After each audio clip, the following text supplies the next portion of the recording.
ایک نوجوان ایک بزرگ کے یہاں اپنا ایک سوال لے کر آیا کہ میں قرآن پڑھتا ہوں، مجھے سمجھ نہیں آتا۔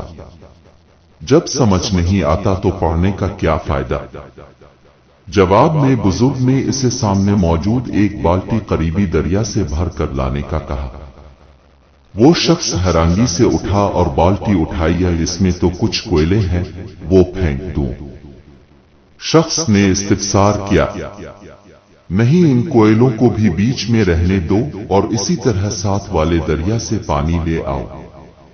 وہ شخص جب بالٹی میں پانی لا رہا تھا، اسے احساس ہوا کہ بالٹی کے پیندے میں سوراخ ہے اور پانی بہتا جا رہا ہے۔ جب وہ بزرگ کی جھونپڑی تک پہنچا، پانی سوراخوں سے بہہ چکا تھا اور بالٹی میں موجود کوئلے بھی اب نرم پڑ چکے تھے۔ اس بالٹی میں سوراخ ہے، پانی یہاں تک نہیں آئے گا۔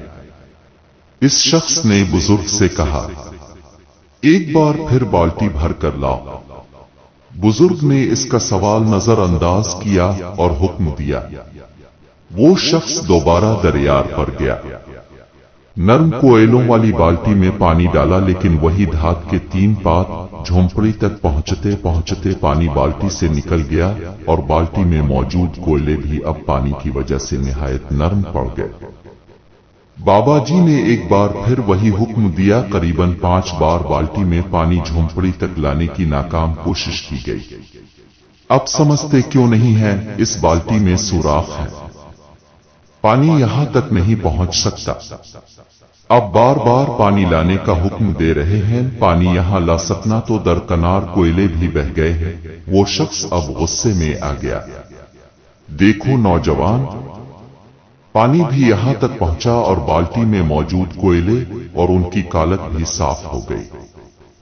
بزرگ نہایت نرمی سے گویا ہوئے، اول چیز قرآن سمجھ کر پڑھنا ہے، لیکن جب سمجھ نہ بھی آئے تب بھی تلاوت جاری رکھو۔